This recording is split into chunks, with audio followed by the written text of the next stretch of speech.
તો રાજકોટની દુર્ઘટના બાદ રાજ્યભરની અંદર બીયુ પરમિશન અને ફાયર એનઓસી વિના ચાલતા એકમો સામે કાર્યવાહી કરવાની સૂચના અપાઈ છે, જેના પગલે હવે અમદાવાદ મ્યુનિસિપલ કોર્પોરેશને ફાયર બ્રિગેડ અને એસ્ટેટ વિભાગની સંયુક્ત ટીમો બનાવી શહેરમાં તમામ એકમોની અંદર ચેકિંગ શરૂ કર્યું છે, જેમાં શુક્રવારે બીયુ પરમિશન અને ફાયર એનઓસીને લઈ 226 મિલકતોને તપાસી અને કુલ 15થી વધુ મિલકતોને સીલ કરવામાં આવી।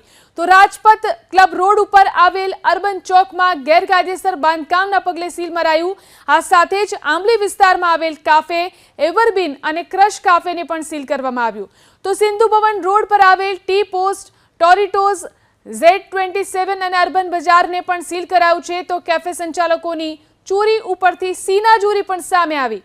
કેફે ક્રશને સીલ મારી દેવાના પાપ છુપાવવાનો પ્રયાસ કરવામાં આવ્યો। સીલની ઉપર કેફેમાં મેન્ટેનન્સ ચાલતું હોવાનો હોર્ડિંગ લગાવી દેવાયા। અમદાવાદમાં છેલ્લા 4 દિવસમાં કુલ 703 જગ્યાઓને તપાસી અને કુલ 93થી વધુ મિલકતોને સીલ કરાઈ છે। રાજકોટમાં થયેલા અગ્નિકાંડ બાદ અમદાવાદ મહાનગરપાલિકાના પ્રશાસન તરફથી છેલ્લા 4 દિવસથી અલગ અલગ સ્થળો પર કાર્યવાહી કરવામાં આવી રહી છે। Food court, tuition classes, cafe, તેની સાથે હોસ્પિટલોમાં ચેકિંગ કરવામાં આવી રહ્યા છે અને તેના જ કારણે અમદાવાદ શહેરમાં શુક્રવારે અલગ અલગ સ્થળો ઉપર કરવામાં આવેલા ચેકિંગ બાદ અમદાવાદ મહાનગરપાલિકાએ એકમો સીલ કર્યા છે। અમદાવાદના રાજપથ ક્લબ રોડ ઉપર આવેલું અર્બન ચોક, જેને અમદાવાદ મહાનગરપાલિકાએ સીલ કર્યું છે।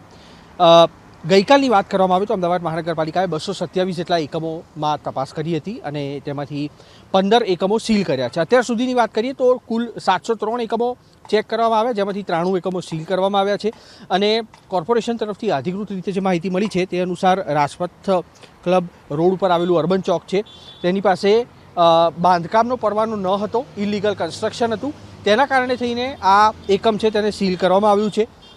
એટલે ફાયર એનઓસી, બીયુ પરમિશન, તેની સાથે બાંધકામ ન હોય તેમ છતાં પણ જો બાંધકામ ઊભું કરી દેવામાં આવ્યું હોય તો તેવા એકમોને સીલ કરવાની કામગીરી અત્યારે કોર્પોરેશન તરફથી કરવામાં આવી રહી છે છેલ્લા 4 દિવસથી અને તેના જ કારણે પ્રખ્યાત એવું આ અર્બન ચોક છે તેને અમદાવાદ મહાનગરપાલિકાએ ગઈકાલે સીલ કરવાની કામગીરી કરી છે। 25 જેટલી હોસ્પિટલો છે તેને પણ સીલ કરવાની કામગીરી કરાઈ હતી। તો એક કમર્શિયલ સેન્ટર છે તેને પણ અમદાવાદ મહાનગરપાલિકા તરફથી સીલ કરવામાં આવ્યું છે। કમિશનરનું આકરું વલણ છે કે જ્યાં આગળ પણ નિયમો તૂટતા દેખાય, જ્યાં આગળ પણ કાચા બાંધકામ હોય, ઇલીગલ કન્સ્ટ્રક્શન હોય અથવા ફાયર એનઓસી કે બીયુ પરમિશન ન હોય તેવા એકમોને તાત્કાલિક ધોરણે કોઈ પણ ભલામણ વગર સીલ કરવા અને તેના જ કારણે થઈને અમદાવાદ શહેરમાં છેલ્લા 4 દિવસમાં 700થી વધુ એકમો છે ત્યાં આગળ ચેકિંગ કરવામાં આવી રહ્યા છે। કેમેરામેન કમલેશ પટેલ સાથે Kushank Soni, ABP Asmita, Ahmedabad. Fire NOC, BU permission અને ગેરકાયદે બાંધકામ ધરાવતા એકમો સામે અમદાવાદ મહાનગરપાલિકાની છેલ્લા 4 દિવસથી ઝુંબેશ ચાલી રહી છે।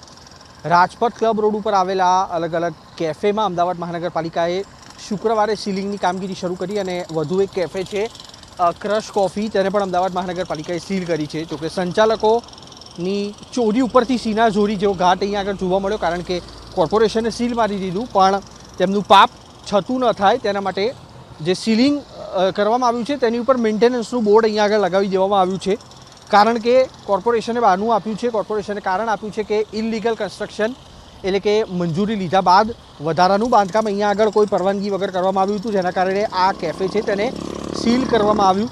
પણ સંચાલકો અને આ કેફેમાં આવતા ગ્રાહકો છે તેમની આગળ સંચાલકોનું પાપ ઉગાડું ન પડે તેના માટે મેન્ટેનન્સનું બહાનું, મેન્ટેનન્સનું બેનર અહીંયા આગળ લગાવી અને આ જે ક્રશ કોફી આવેલું છે તેનું સીલિંગ ઢાંકવાનો પ્રયાસ થઈ રહ્યો છે।